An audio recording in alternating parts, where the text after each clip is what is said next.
Aqui todo mundo me ouve bem? Boa, a gente vai precisar de som, né?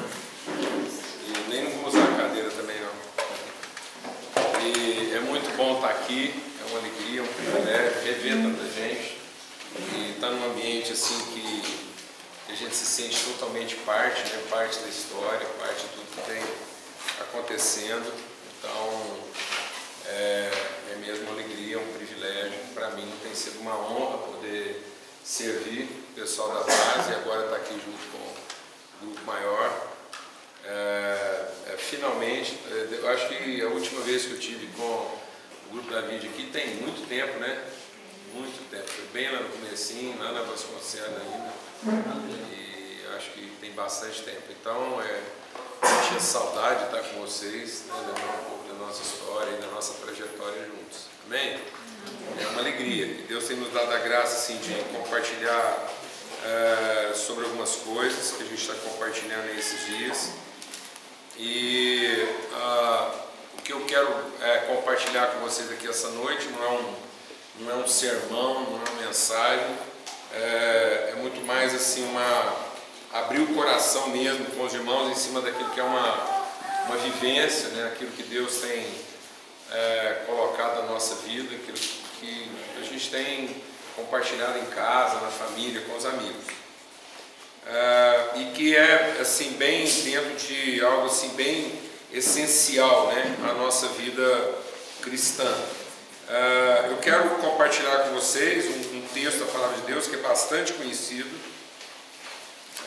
mas para trabalhar isso sim numa perspectiva assim bem fundamental. A gente está trabalhando com os irmãos da Jocum aqui esse aspecto assim das coisas mais fundamentais, né, mais essenciais. Às vezes a gente percebe, tem andado muito por aí, e às vezes vê a igreja trabalhando muito os seus aspectos assim, objetivos, estruturais, funcionais, e não os seus aspectos mais essenciais. A Palavra de Deus diz que quando a gente coloca os olhos no aparente, o aparente muda, né? As coisas visíveis são mutáveis, e as invisíveis é que são permanências duradouras. Abre a sua Bíblia aí, em 1 Coríntios, no capítulo 13.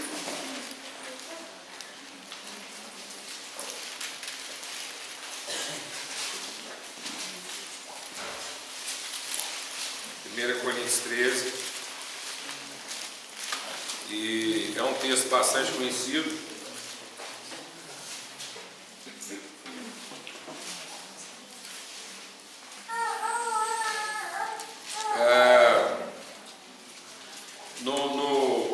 No final do capítulo 12, Paulo diz assim: e eu passo a mostrar-vos um caminho ainda mais excelente. Então, a gente olhar para esse texto aqui, para aquilo que a gente vai compartilhar, é importante a gente ter essa ideia de caminho na mente, né? Nós temos uma tendência de achar, né, que é um caminho para o céu, né? Às vezes eu acho que quando a gente pensa assim, Jesus é o caminho, a verdade e a vida. Ninguém vem ao Pai senão por mim. E é uma tendência da gente imaginar isso como um lugar celestial e não como um lugar de conhecimento. Então, às vezes, a gente não olha o caminho como uma trajetória de transformação da consciência. A gente tem a tendência de achar que caminho é sempre uma trajetória de percorrer tempo e espaço. Então, eu sempre estou pensando, a minha ideia, a nossa ideia, como eu disse, nós temos uma tendência de pensar objetivamente e não subjetivamente, não nas partes invisíveis. Então, quando eu falo para você de caminho, você já logo pensa o quê? Né? Uma trajetória a ser percorrida no tempo e no espaço, e não na consciência. Então, volta e meia, a gente não pensa o deslocamento da consciência. A gente pensa o deslocamento físico, material do corpo. Então, a gente pensa que Jesus é o caminho para o Pai. E que o Pai está onde? Fala a verdade. Para você hoje, o Pai está onde? No céu. Pois é. Não está, né? Ele está em nós, se o Espírito dele está em nós. Então, o caminho não é para o céu, é para dentro. Amém? Amém. Amém? Glória a Deus. É o caminho do conhecimento. Passa a mostrar um caminho sobremodo excelente, que é o caminho do conhecimento, é o caminho da transformação. Isso fica patente no Salmo 1, que o Salmo 1 fala da bem-aventurança, não é? Não é? A bem-aventurança. O que é o homem bem-aventurado? O homem bem-aventurado é aquele que não se detém no caminho dos pecadores, não se assenta na roda dos escarnecedores, não anda no conselho dos ímpios, não se detém no caminho dos pecadores, nem se assenta na roda dos escarnecedores. Ora, o homem bem-aventurado, ele está falando de caminho, está falando de aparentemente deslocamento. Mas o que é o bem-aventurado?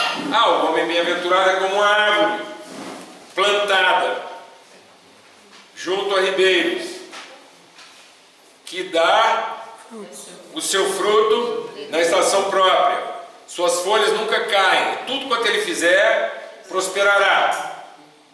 O caminho dos ímpios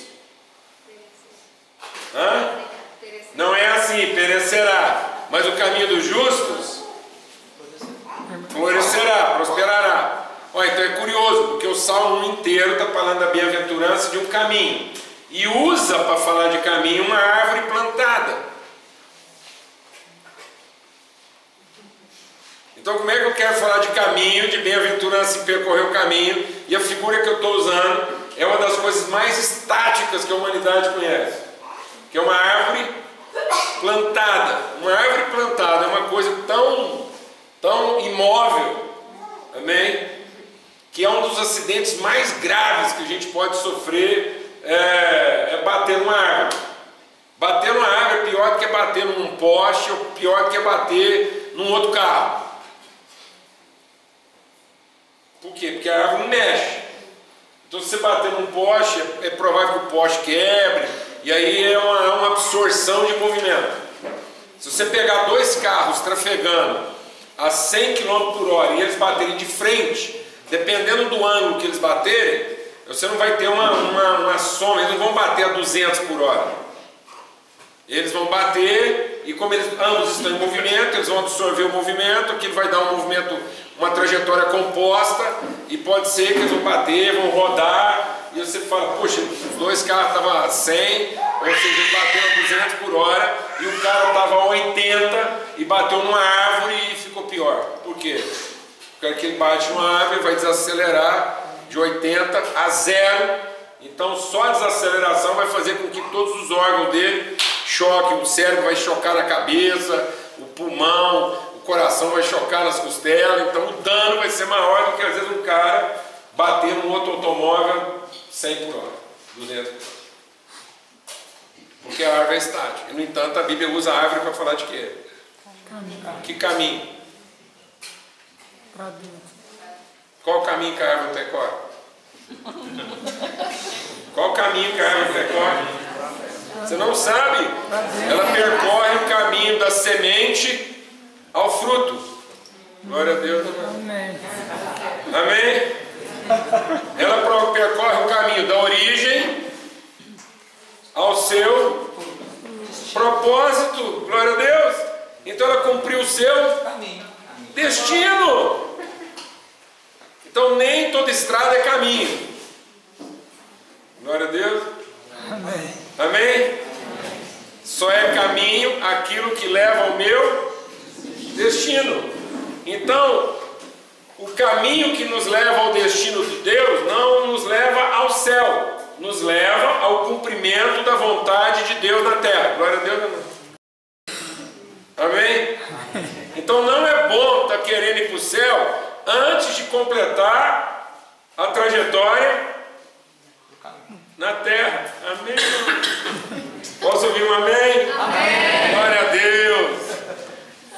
É porque a gente fica pensando, entendeu? Aí o amém. Então, o caminho mais excelente não é o caminho que leva ao céu, mas é o que leva ao cumprimento da vontade de Deus na terra. Por isso que Paulo diz: combati o bom, alcancei o meu destino, cumpri a minha trajetória. E agora Paulo vai falar de um caminho mais excelente. Glória a Deus. Amém. Posso ouvir um amém aí? Amém. Então eu tenho que ter pressa em quê? Em conhecer aquilo que é a vontade de Deus e qual é o caminho mais excelente. E Cristo é o caminho que leva ao Pai, no sentido físico, de onde o Pai está. Ora, se Ele é onipotente, onipresente e onisciente, então para estar onde o Pai está, eu não tenho que ir ao céu, eu tenho que ir ao centro da sua vontade. E o centro da sua vontade é formar filhos que se pareçam com Ele. Então esse é o caminho mais excelente. Por isso que Cristo diz, eu sou o caminho. Então você quer ir até o Pai? Ninguém vai ao Pai a não ser por mim, a não ser que se torne alguém parecido comigo. A não ser que cumpra a mesma trajetória que eu cumpri, de dar a vida em favor dos meus irmãos. Glória a Deus. Amém. Esse é o caminho mais excelente. Então qual é o caminho mais excelente? É o amor de Deus. É conhecer o amor de Deus. É encarnar o amor de Deus. É cumprir a sua vontade. Glória a Deus. Esse é o caminho mais excelente. É o caminho da vontade de Deus. Então vou usar uma figura aqui para a gente entender o que nós estamos falando aqui. O que é uma reta? Alguém sabe o que é a definição de reta? É a distância de 2 pontos, né? Hã? A distância de 2 pontos. O que é uma reta? É a menor distância entre 2 pontos. Bom, isso é o que a ciência diz.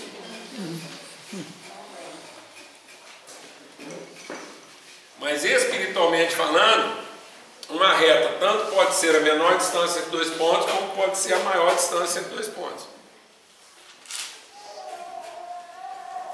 Que já que eu estou falando de distância, depende de eu estar trafegando isso no sentido correto. Então eu vou usar um exemplo melhor, para você entender. Para a gente entender o que nós estamos falando aqui. Amém? Imagina uma pessoa que... O que a gente pode usar aqui como exemplo?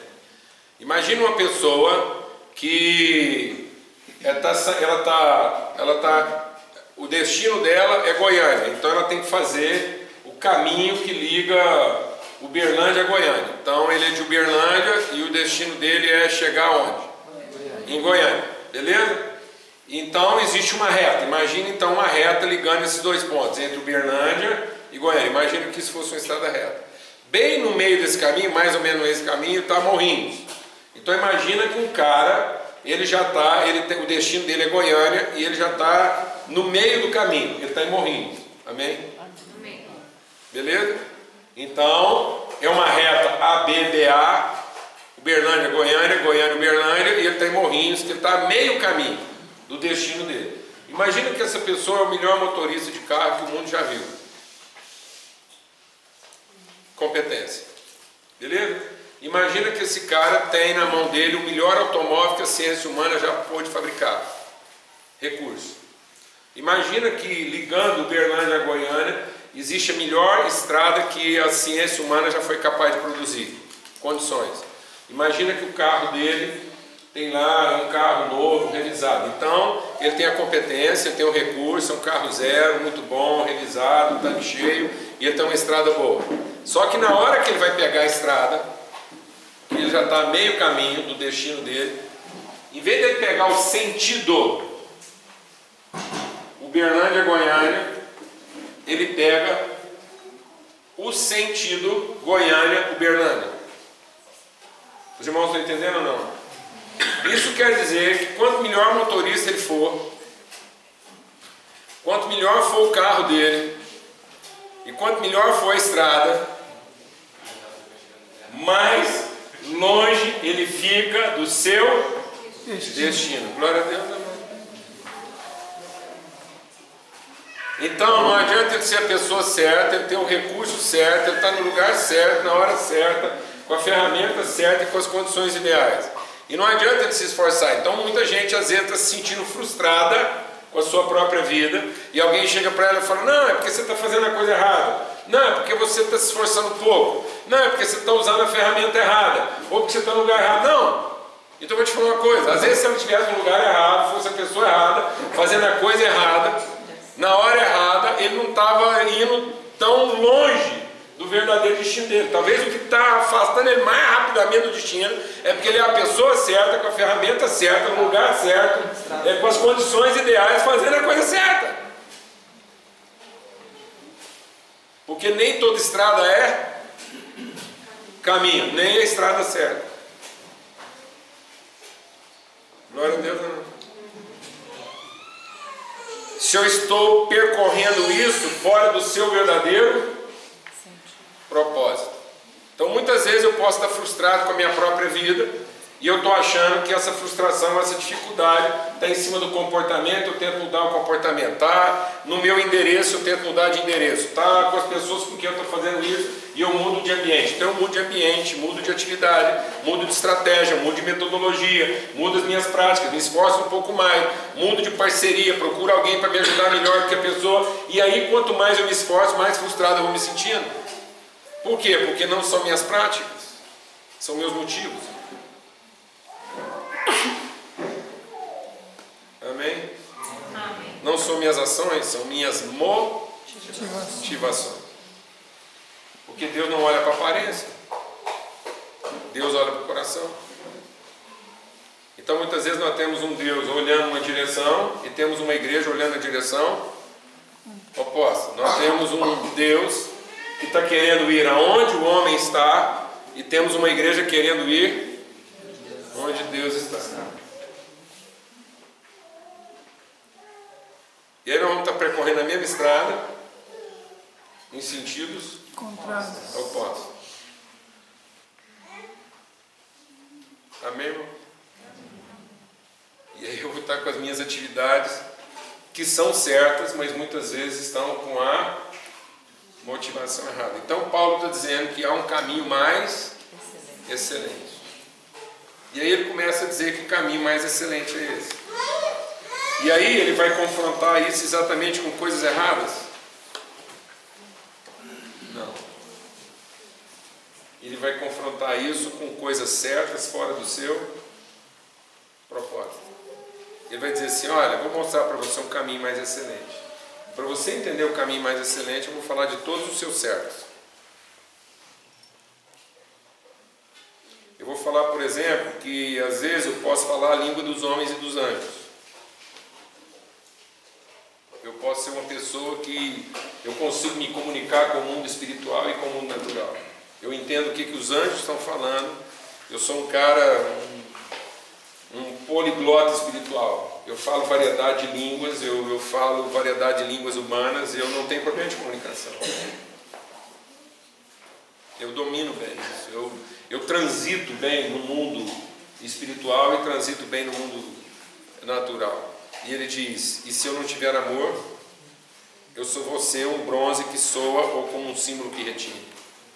Então se eu tiver o controle das realidades, esse domínio da ciência espiritual, eu vou ser só um sino que bate. E o que é um sino que bate? Alguém sabe dizer o que é um sino que bate? O sino que bate, ele apenas diz que existe uma agenda para ser cumprida, e já que você ouviu o sino batendo, muito provavelmente você já está atrasado.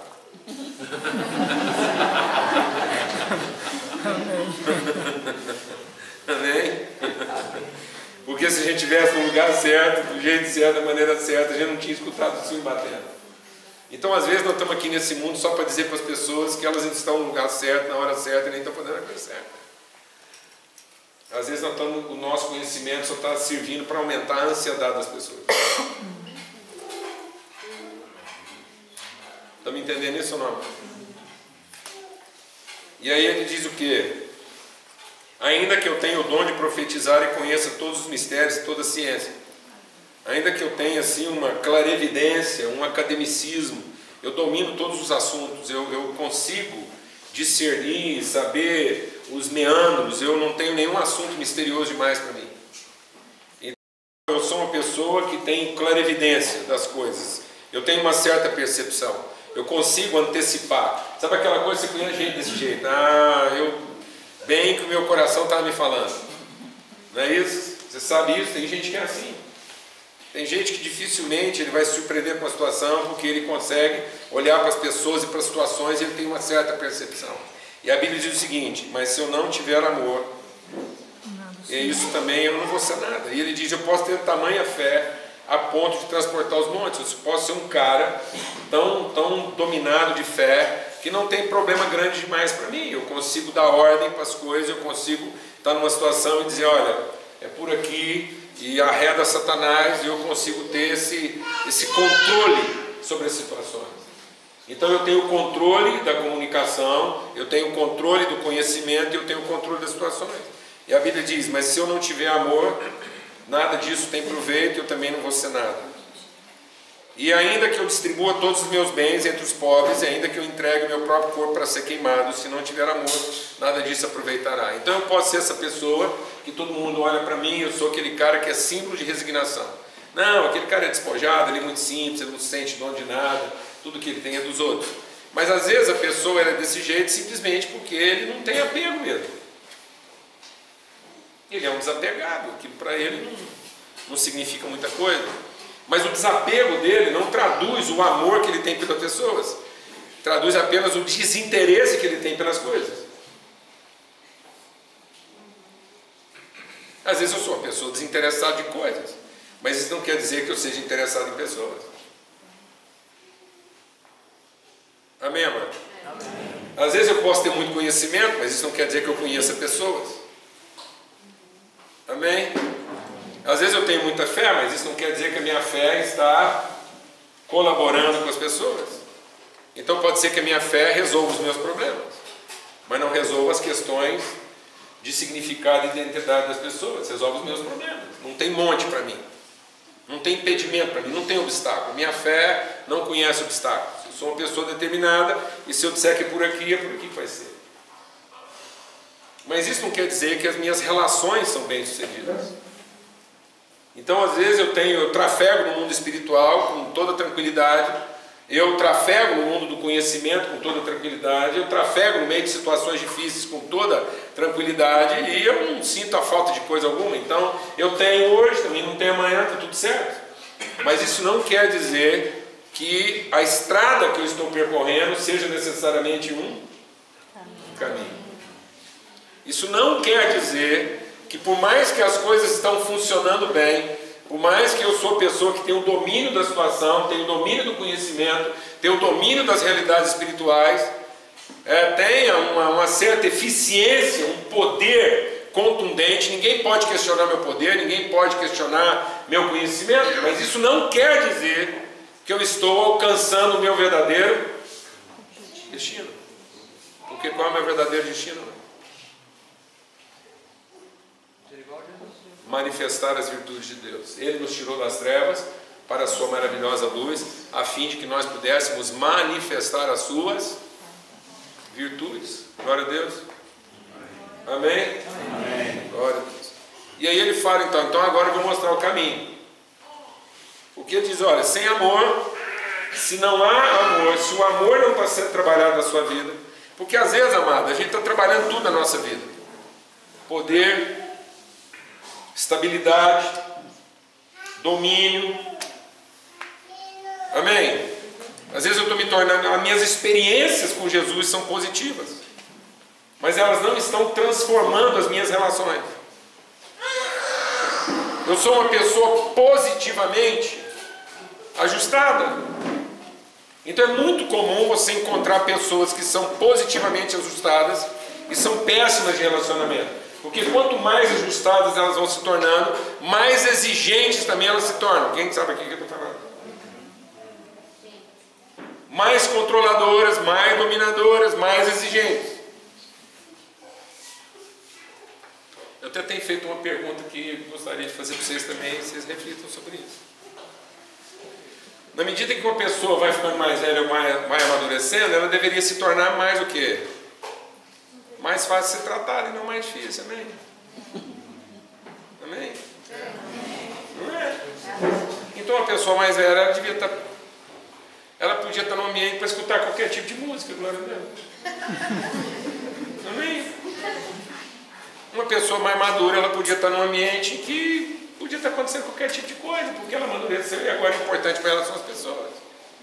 Então, por exemplo, plano de saúde. Plano de saúde devia ser uma coisa para jovem, não para velho. Porque jovem é quem é incrédulo, precisa de plano de saúde, mas o mais velho já andou tanto com Deus que está seguro de como é que Deus trata ele, então ele dispensa qualquer tipo de segurança que nem.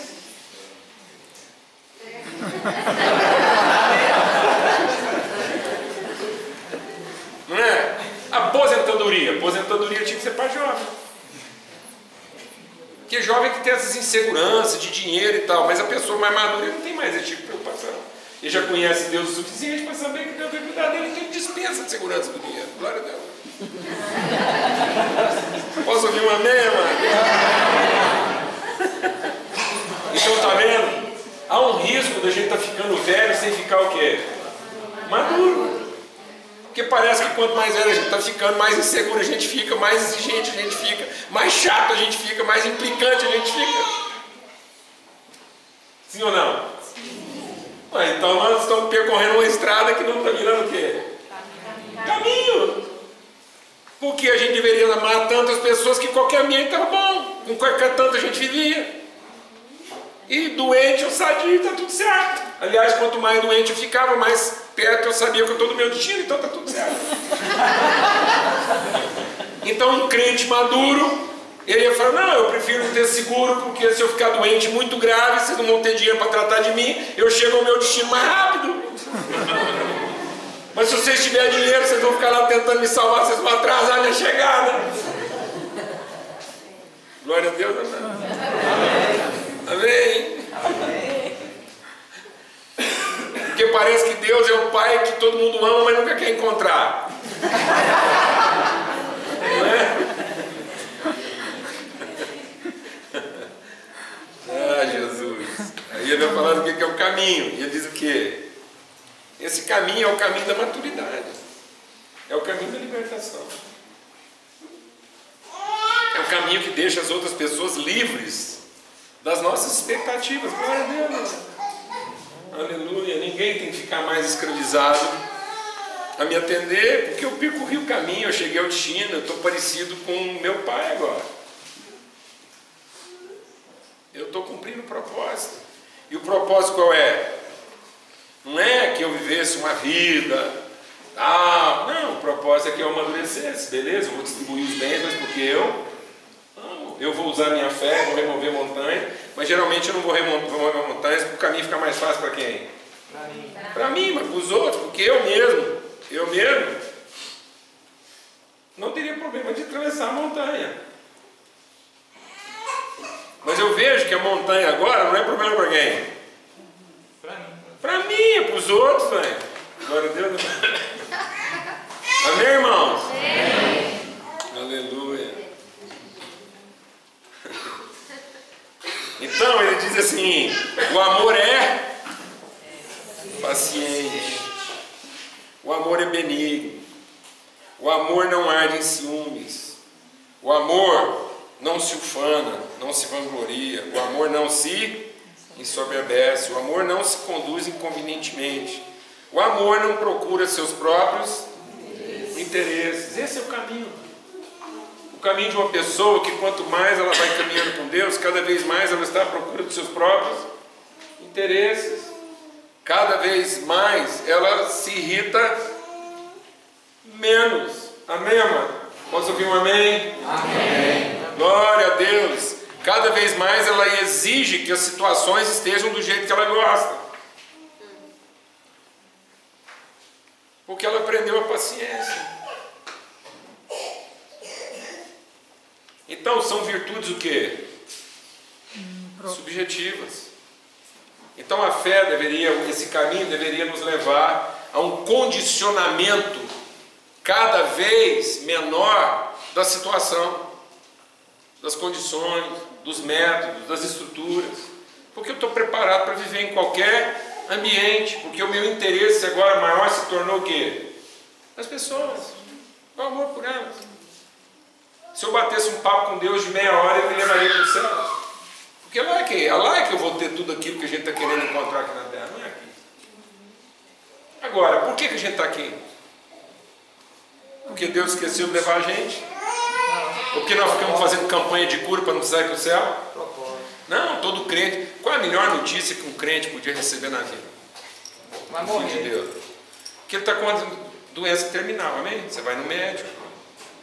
Você é cristão, ama Jesus. Você vai no médico, o médico fala o que para você?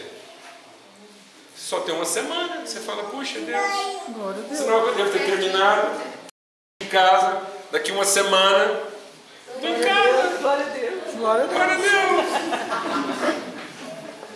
Vai ser o tempo suficiente de eu escrever para os amigos, para avisar todo mundo. Mas, gente, acabei de receber uma carta do papai. Estou indo para casa. E o papai me mandou uma passagem dizendo que daqui uma semana eu embarco. Aleluia! Vou pedir um favor, ninguém ora por mim. Não mexe nisso não. Deixa quieto. Aleluia! Paulo falou isso, falou assim, gente, embora está com o papai, seria infinitamente o quê?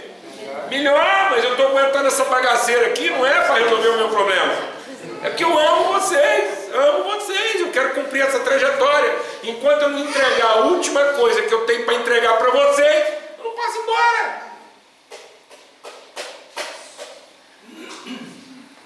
Aleluia, irmão. Aleluia. Enquanto eu não me tornar uma pessoa de estatura perfeita, que alcançou o seu destino, pronto. Então esse amor é paciente. Ele não procura seus interesses, ele não se exaspera, ele não exagera, ele não se ressente. Glória a Deus, é só nós aqui, amém? Ninguém se ressente do mal. Ser todo mundo de novo. Não se alegra com a injustiça, mas regozija-se com a verdade. Esse amor não se irrita, glória a Deus. Ninguém irrita a gente, você sabia disso? Você sabia que ninguém irrita você? A gente é que se deixa irritar porque não ama. Mas ninguém irrita a gente.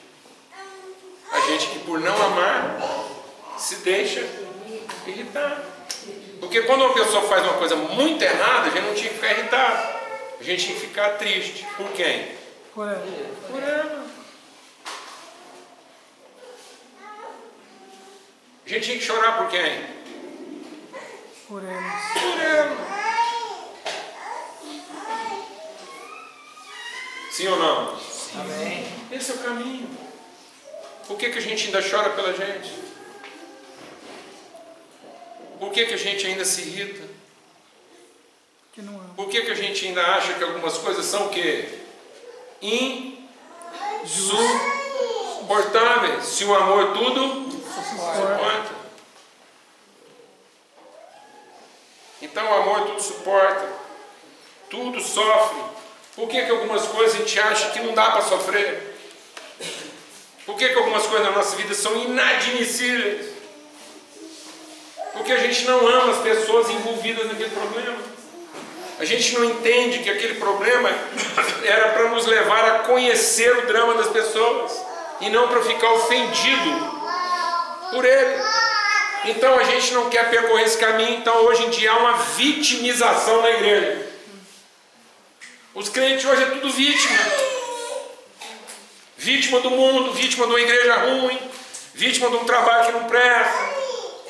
Eu fiz uma pergunta pessoal da Jocum, vou perguntar para você, responde rápido. Responde rápido. Se você for num restaurante e o garçom te tratar mal, você volta? Por que não? Por que não?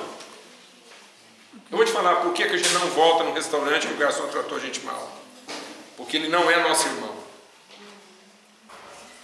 Porque se fosse irmão, a gente voltava. E porque nós estamos usando a nossa fé para salvar quem?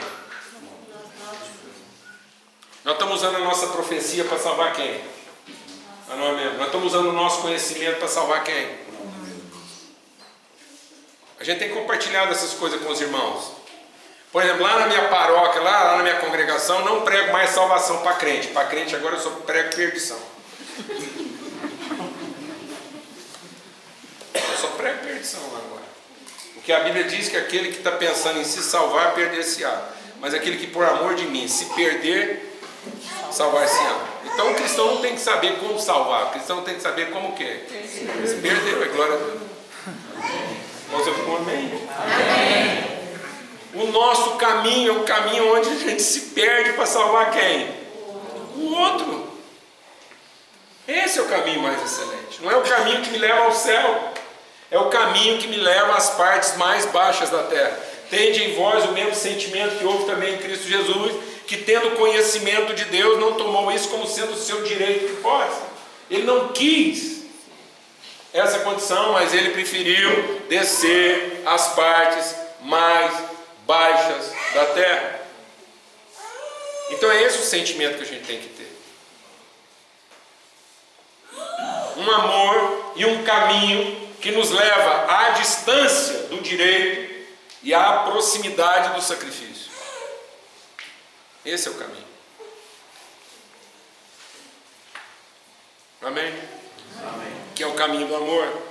E ele diz o quê?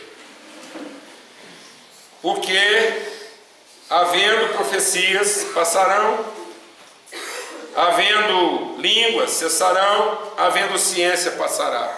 Todas essas realidades objetivas que a gente imagina tão seguras e tão determinantes são o quê? Passageiro. O que é o eterno? Pelo amor de Deus. Então se a gente não está aprendendo a amar as pessoas, nós não estamos cumprindo o nosso destino. Se a gente está querendo a bênção de Deus e não em ser como Ele, nós não estamos cumprindo o nosso destino. E ele diz o quê? Quando eu era menino, falava como menino, sentia como menino, pensava como menino. Quando cheguei a ser homem, desisti das coisas próprias de menino. Porque agora vemos como um espelho, obscuramente, então veremos face a face. Agora conheço em parte, então conhecerei como também sou conhecido. Porque agora permanece a fé, a esperança e o amor. Esses três, porém, o maior deles é o amor. Amém? Quanto tempo a gente tem aqui? Mais uns 20 minutos aí? 15 para as 9. Hã?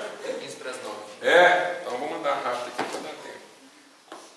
Então essa é a trajetória. Então a trajetória é em direção ao quê? À maturidade. E não às garantias. Então o caminho não é o caminho do sucesso, não é o caminho das minhas expectativas satisfeitas. É o caminho do propósito de Deus estabelecido na minha vida. Amém? Então é um caminho que estabelece um fundamento. Por isso que Paulo diz o quê? Que nós devemos ser arraigados em amor. E assim arraigados. Então, amor não é um ponto de apoio. Amor é a substância divina da qual eu sou feito. Amém? Então, a bem-aventurança está em que minhas raízes penetraram o quê? O amor. Então eu não estou apoiado em amor. Eu não conto com o amor de Deus. Eu sou feito do amor de Deus. Amém, amados? Amém. Então a minha fé é a fé e a certeza da substância da qual eu sou feito. Então eu não amo porque é necessário, não amo porque é importante. É porque eu não sei se é outra coisa. É disso que eu sou feito. Então alguém pode até tentar me irritar. E eu queria ficar irritado com essa pessoa. Como eu gostaria de ficar irritado com ela? Minha carne quer ficar irritada. Mas eu tenho uma crise maior dentro de mim, que vai muito além da crise que essa pessoa está querendo provocar. Que eu já tenho a crise de amar ela. Amém, mano? Minha carne quer ficar irritada, mas meu espírito quer amar ela, então pode fazer o que ela quiser, que ela não vai me causar uma crise maior do que a que eu já tenho. Que é a crise do amor. Glória a Deus, irmão. Aleluia, irmão. Eu queria perder a paciência com ela, mas não dou conta. Porque tem a substância da qual eu sou feito, glória a Deus, me impede. Porque a minha trajetória, eu sou atraído para gente, principalmente gente problemática. Glória a Deus, irmão. Aleluia, irmão. Porque o caminho que me aproxima de Deus é o caminho que me distancia das garantias dele. Aleluia. Lembra lá do rio que saía do trono de Deus? Quem lembra daquela visão de Ezequiel do rio que saía do trono de Deus? Então lá naquela visão do rio que saía do trono, quanto mais pertinho do trono, mais raso o rio era. Amém? Então lá pertinho eu entrava no rio e as águas davam o quê? Na canela. Mas na medida que eu fui me afastando do trono, as águas foram ficando o quê? Profundas, até que eu perdi o controle. Glória a Deus, amado. Então onde Deus pode ser conhecido na sua maior profundidade? Perto do trono. Não, na sua maior distância. Amém, mano?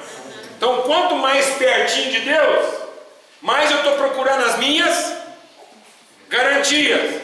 É o amor da criança. Mas quanto mais longe das garantias, da proximidade de Deus, eu estou disposto a ir para amar o meu irmão, mais eu conheço Deus e mais eu torno ele conhecido. Glória a Deus. Amém. Jesus se distanciou tanto do Pai em amor por nós, que ele perdeu o Pai de vista. Glória a Deus. Amém. Aleluia. Então, quando foi que Jesus finalmente cumpriu o seu destino? Quando ele conheceu o Pai totalmente como? Por dentro.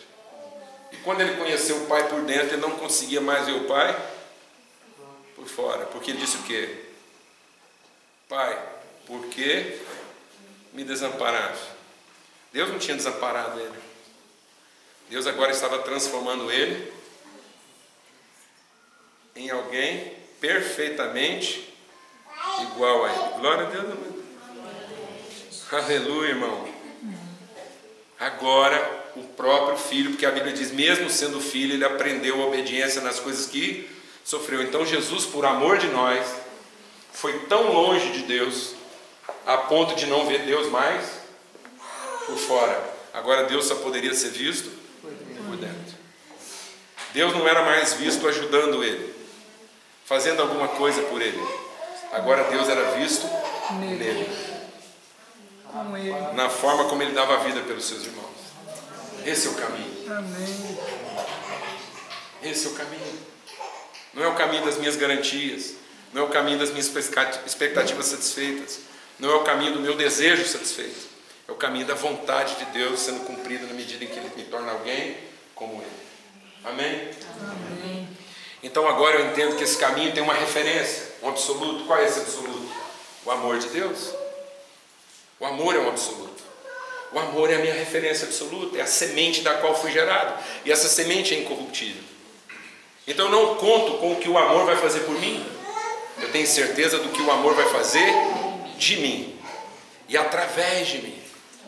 Porque agora eu não me apoio no amor. Eu sou feito de amor. Eu nasci de Deus. Deus é o meu Pai. Ele não é o Deus que me ama. Amém? É o Deus que me fará um filho que ama tanto quanto Ele ama. Glória a Deus, amado. Então é o meu absoluto. Então o amor de Deus não é o relativo de Deus em relação ao meu desejo de ser amado. O amor de Deus é o meu absoluto que diz quem eu sou e do que eu sou feito. E amor não é gostar muito. Amor não é desejo. Amor é conhecimento. Amém, amor? O contrário, deixa Deus vencer o seu coração aqui essa noite. O contrário de amor não é ódio. O contrário de amor é gostar muito. O contrário de amor é gostar muito. Porque o contrário de amor é cobiça. Sabe por que às vezes eu não estou conseguindo amar as pessoas? Porque eu estou tentando gostar delas. Amém? E sabe por que a gente fica com raiva das pessoas? A raiva não vem daquilo que eu sou indiferente. A raiva vem daquilo que eu gosto muito. E eu gosto tanto de uma coisa, porque aquela coisa me faz de bem, Porque eu fico com raiva dela quando ela deixa de se comportar da forma como eu gosto. Amém? Então, geralmente, a cobiça e o desejo geram em mim o quê? Admiração. Então, às vezes, eu admiro a pessoa, mas porque não conheço, não respeito. Eu admiro porque gosto. Então, ela faz uma coisa que eu gosto. Por exemplo, eu sou uma pessoa bem desencanada nesse sentido. Eu sei que muita gente que me admira não me respeita. Porque geralmente as pessoas que te admiram pelo que você faz de bem feito. Mas se elas te conhecerem e perceberem que existe na sua vida alguma coisa que elas não gostam, elas deixam de te admirar. Entendeu? Então amor não é gostar, amor não é desejo e amor não é admiração. Amor é conhecimento, respeito e honra. Eu conheço a pessoa, conheço a natureza da relação, respeito essa relação e honro essa relação mesmo quando eu não gosto. Glória a Deus. O que é um absoluto. Admirar, gostar, desejar é relativo. Mas conhecer, respeitar, honrar é absoluto. Então a gente vem de uma referência absoluta. É disso que eu sou feito. Quando eu olho para uma pessoa, é porque eu a conheço como irmão. E não porque eu admiro ela como alguém que faz alguma coisa de bom para mim. Então por que a gente tem dificuldade de evangelizar as pessoas hoje? É porque nós queremos evangelizar a prostituta para que ela deixe de ser prostituta para que a gente possa amá-la como irmã. Amém? Alguém está entendendo o que eu estou falando? Então nós temos dificuldade, porque a coisa que essa prostituta mais sabe é que as pessoas só gostam dela por aquilo que ela faz. Aí eu vou lá e trato ela como uma prostituta, porque eu digo para ela, se você fizer o que eu quero, eu te trato melhor. Eu te pago melhor. Se você se converter para a minha religião, eu te trato bem. Bom, isso ela já sabe. Gente que trata ela pelo que ela faz, ela já conhece. Agora, se eu conhecesse ela como irmã, respeitasse ela como irmã e a honrasse como irmã, quem sabe ela não deixava de estar prostituta. Porque ela não é, ela está. E ela está porque ninguém foi lá dizer para ela que a conhece. A conhece como? Como irmã. E a ama como irmã, e a respeita como irmã. Amém, amados? Amém. Então eu não posso continuar pregando um evangelho cheio de profecia, cheio de língua, cheio de fé, cheio de sacrifício, mas que ainda estão tratando as pessoas pelos seus quês e não pelo seu quem. Eu a conheço como um quem de Deus. Eu sou feito de amor. Eu não sei tratar as pessoas diferentes. Pessoas para mim são absolutos de Deus. Não são relativos humanos. Pessoas são absolutos de Deus. E Jesus estava disposto a sair de pertinho do seu Pai para ir numa distância tão grande que ele não conseguia ver o Pai dele mais. Para amar quem? Um irmão que não podia ser reconhecido como irmão e nem admirado como irmão, mas que era conhecido como irmão e respeitado como irmão e honrado como irmão, porque é um absoluto. Amém, amado? Amém. Em nome de Jesus. E essa referência vai produzir o quê? Uma consciência, um movimento. Então, quando o amor é para mim um absoluto, ele gera em mim uma consciência de fé. Então agora eu ando por essa fé. A fé de quem eu sou, a fé de quem as pessoas são. Então eu não pauto mais minhas relações pelo que as pessoas fazem. Eu não pauto mais minha relação com a vida pelas circunstâncias. Eu pauto a vida pela consciência de quem nós já somos. Então a fé é a certeza das coisas que ainda não se veem. Amém? Amém? Mas nós temos a tendência de confundir fé com o quê? Com devoção, com crença. Só é fé quando é consciência formada a partir do amor de Deus. Só é fé quando é uma consciência totalmente voltada para o outro e não para mim. Então não existem vários tipos de fé. Existem vários tipos de crença, mas só é fé quando é a consciência do amor de Deus e é a consciência de que agora, como eu conheço o amor de Deus, toda a minha convicção, toda a minha certeza, todo o meu conhecimento de Deus está voltado para quem? Para o outro. Por isso que tudo que não é de fé é pecado.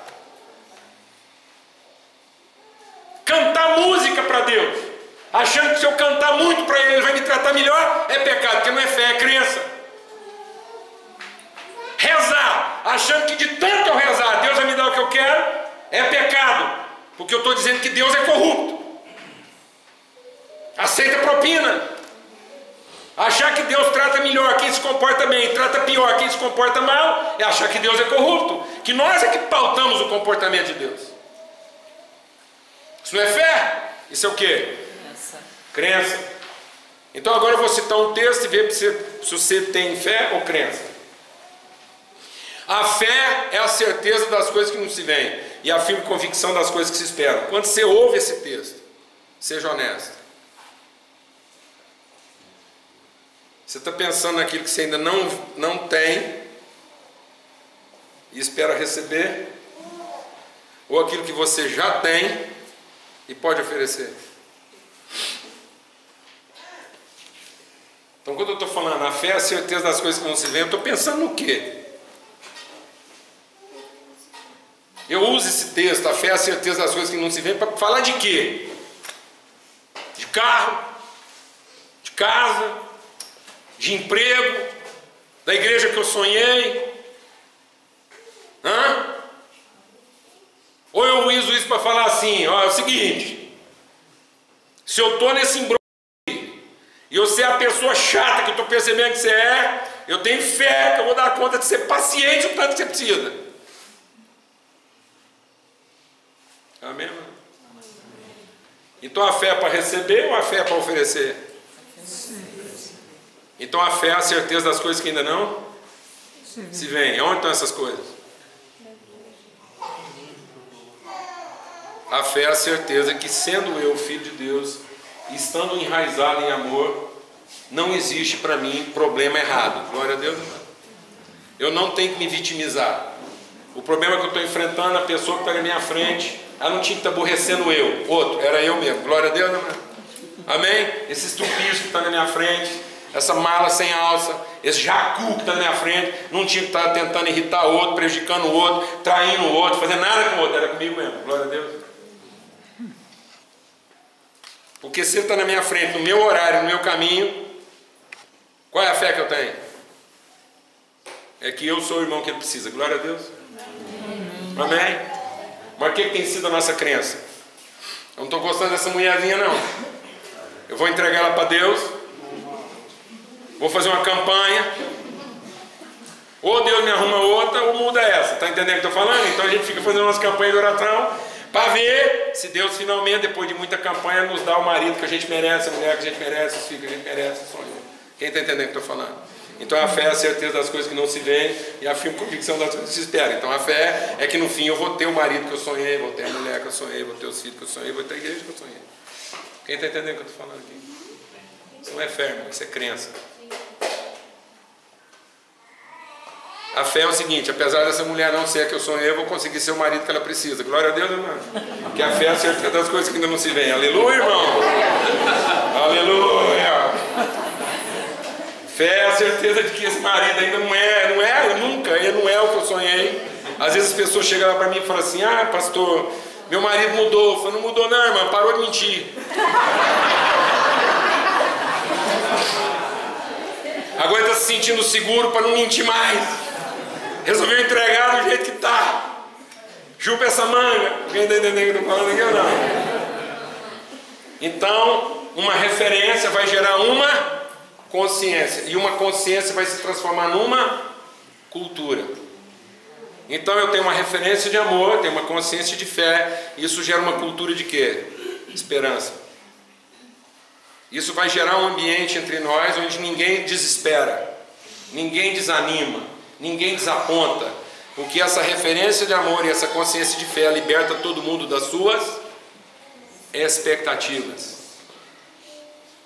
Porque esperança não é expectativa. Esperança não é a expectativa do futuro. Esperança é a certeza da eternidade. Glória a Deus, amado. Amém? E quem vive de esperança não tem expectativa, tem certeza. Por isso quem tem esperança fica angustiado, mas não fica ansioso. Glória a Deus, amado. Jesus sofreu angústia, mas a angústia dele não virou ansiedade. Porque quem tem esperança sabe que doer dói. Amém? Sabe que sofrer faz chorar. Glória a Deus. Então, porque eu tenho esperança, eu sofro que tem que sofrer, choro que tem que chorar, mas não me desespero. Glória a Deus, amado. Então eu estou perplexo, eu estou surpreso, mas eu não estou desanimado. Então o que desanima a gente, amado? É o problema? Não, é a forma como ele nos afeta. E por que os problemas desanimam a gente? Porque ele nos afeta de maneira errada, porque nós estávamos com a expectativa de não ter aquele tipo de problema. E por que a gente tinha expectativa de não ter aquele tipo de problema? Porque a gente tinha crença, não tinha fé. Porque se eu tivesse fé, eu vou ver aquele problema e você for falar o quê? Eu tenho certeza que algumas coisas a meu respeito que eu ainda não vi, vou ver agora. Glória a Deus. Aleluia. E aí todo mundo está liberto da nossa expectativa. Porque Deus não está aqui trabalhando para satisfazer nossas expectativas, mas Deus aqui nos trouxe para um ambiente seguro para que elas possam ser frustradas. Amém? Aleluia. Então Deus nos traz uma plataforma de amor e fé para que cada uma das nossas expectativas sejam frustradas e sejam substituídas por conhecimento, por fé, por esperança. Amém? Como a gente tem 5 minutos, eu queria usar uma figura aqui para ver como é que a gente às vezes está lendo a Bíblia com o espírito errado. Vem aqui. Fica lá assim. Pronto. Então, como é que a gente lê a Bíblia? A fé, a certeza das coisas que não se veem, a firme convicção das coisas que se esperam. Porque sem fé é impossível agradar a Deus. Fica um pouquinho mais emburrado. Está difícil aqui. Não olha para mim não. Não meio chateado. Deus é bem sério. A gente começa o culto, os nossos cultos evangélicos, e o culto de modo geral. Quase todo culto nosso começa e fica patente que a única parte não convertida do nosso culto é quem? É Deus. E não é? Tanto é que Deus sempre chega depois. A gente começa o culto e depois fica chamando ele para vir. Então você vê que Deus não é convertido mesmo. Então, se não fosse a gente cantar, reunir e orar, ele não vinha. Mas já que a gente reuniu, cantou, então agora se ele ouvir e gostar, ele vem. Não é? E ele não sabe o que ele vai fazer no começo do culto, mas a gente vai cantar, vai orar, vai explicar para ele tudo direitinho, o que nós precisamos, vamos repetir os versículos e tal. No fim, Deus vai estar convertido e vai se comportar como um Deus tem que se comportar. Amém? Ainda bem que Deus tem a gente, porque se não fosse nós, ele estava perdido, não sabia. Aliás, vamos falar aqui papo reto, Deus é bagunçado desde o Éden, ele tinha uma igreja só de 2 membros, culto todo dia, não deu conta de segurar a onda com a igreja lá e, entendeu? Não deu conta de 2, agora precisa de nós para dar conta do resto aí, agora o problema ficou maior. Ainda bem que ele achou a gente, os crentes sabem como orientar Deus, vem? Vem? Então, sem fé é impossível agradar a Deus, porque aquele que se aproxima de Deus, amém? Tem que ter fé, porque sem fé é impossível agradar. Mas se você for agradando Deus com fé, vai chegando pertinho lá, você vê que ele já está achando bom, ele está gostando do que ele está vendo, amém? E agora essa relação aí, ele gostou, eu gostei também, e aí sem fé é impossível agradar, porque é importante que todo aquele que se aproxima de Deus creia que ele é o quê? O abençoador daqueles que buscam. Então a gente acha que fé é para percorrer o caminho, tempo e espaço. Eu estou longe, mas a fé vai deixar eu chegar perto o suficiente para que ele abençoe quem? Amém. O crente, a fé, eu tenho a fé, sei que ele é o abençoador, estou buscando ele, ele vai me abençoar porque eu tenho fé, ele gosta de mim porque eu tenho fé e ele vai fazer o que eu preciso. Sim ou não? Sim. Não é assim que a gente lê o texto? Fala a verdade. Ué. Agora eu vejo que coisa mais inútil. Quem precisa de fé para chegar perto de um Deus onipresente?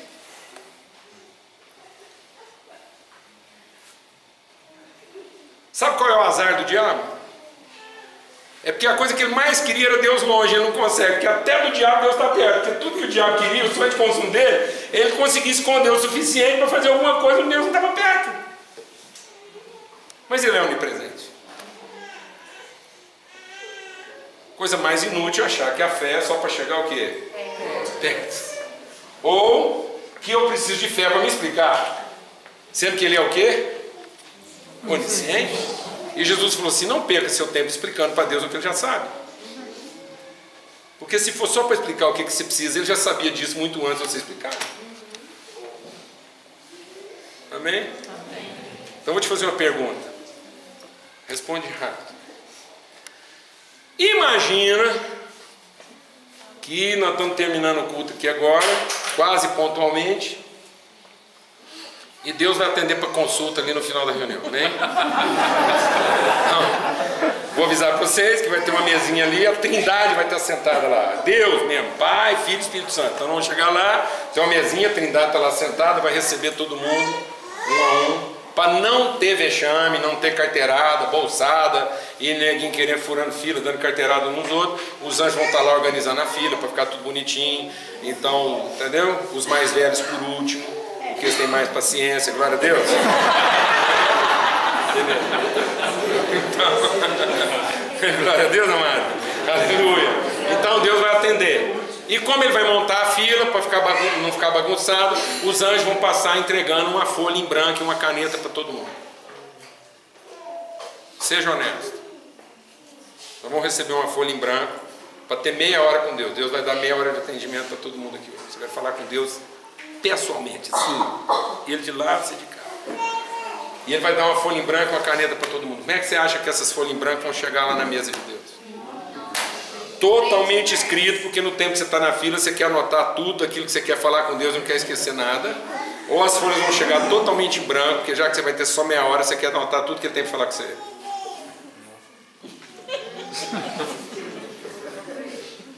Seja honesto. É Deus que está precisando ouvir a gente ou nós estamos precisando ouvir Deus, irmão? Nossa vida está bagunçada porque Deus não escutou a gente ainda, porque nós não escutamos Ele ainda. E a fé não é fazer Deus me escutar. A fé é ouvir Deus falando. Aleluia, irmão. Posso ouvir um amém? Aleluia. Uma coisa para você, o que vai acontecer? As folhas vão chegar lá tudo preenchidas. E vai ter mercado negro de folha em branco. Porque se o cara perceber que tem um pedacinho de folha na folha do outro, ele vai falar assim, escuta, companheiro, já que você não encheu a folha toda, me vende essa metade, eu te dou metade do que eu vou pôr aí nessa folha. Faltou criatividade para você, companheiro.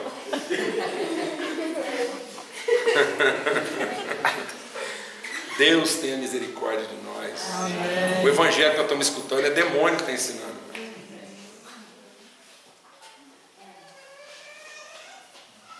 É conhecimento, é vontade, é propósito, é destino.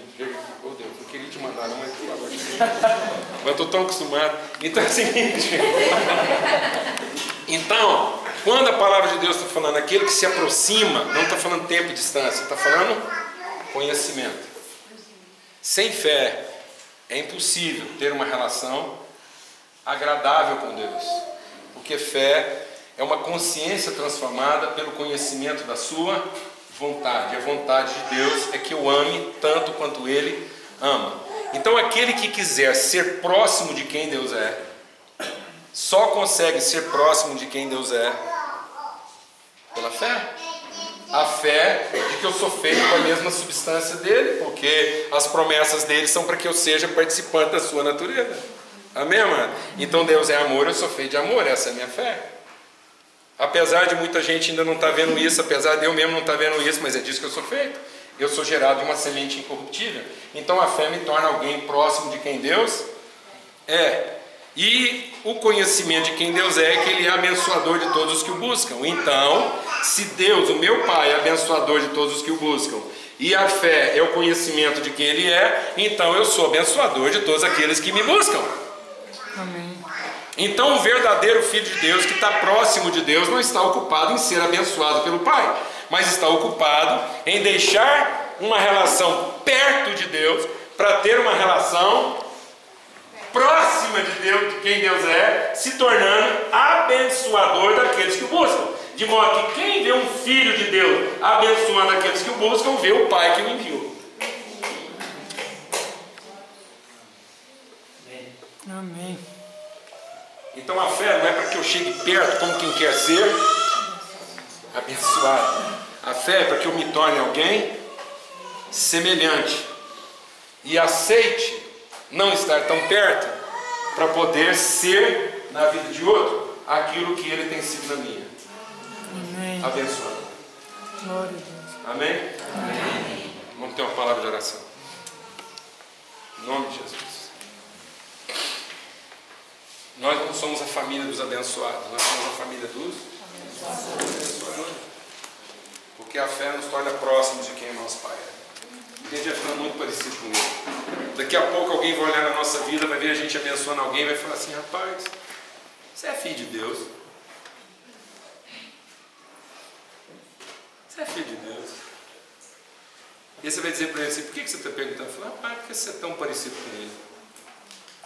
Alguém vai olhar para você e falar assim: rapaz, você é irmão de Jesus. E aí você vai perguntar: por que você está perguntando? Fala: por que você é tão parecido com ele? Vocês parecem filho do mesmo? Pai.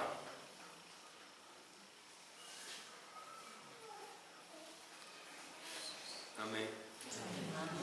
Porque a gente não vai querer Deus para nós, não vamos querer Deus para os nossos irmãos. Pai, muito obrigado pelo teu amor, pela tua bondade. E obrigado, Pai, pelo caminho que nos torna próximos de quem o Senhor é. Nós queremos esse caminho mais excelente, que é o caminho do conhecimento do teu amor. Do teu amor. O caminho que faz a gente andar a segunda milha com aqueles que nos obrigam a andar a primeira. Que a gente possa percorrer uma trajetória, ó Deus, maior, mais sublime, que a gente tenha pensamentos maiores do que os nossos pensamentos e ande por caminhos superiores aos nossos. Nós queremos o caminho que nos torna próximos, bem próximos de quem o Senhor é. Nós queremos o caminho, ó Deus, que nos torna pessoas parecidas contigo, uma imagem perfeita de quem o Senhor é. O caminho do amor, ó Pai, o caminho da fé, da esperança. Pessoas movidas de fé inabalável no teu amor. E uma fé que cria entre nós um ambiente de esperança, onde apesar das dificuldades, ninguém desanima, ninguém retrocede. O Senhor não tem prazer naqueles que retrocedem.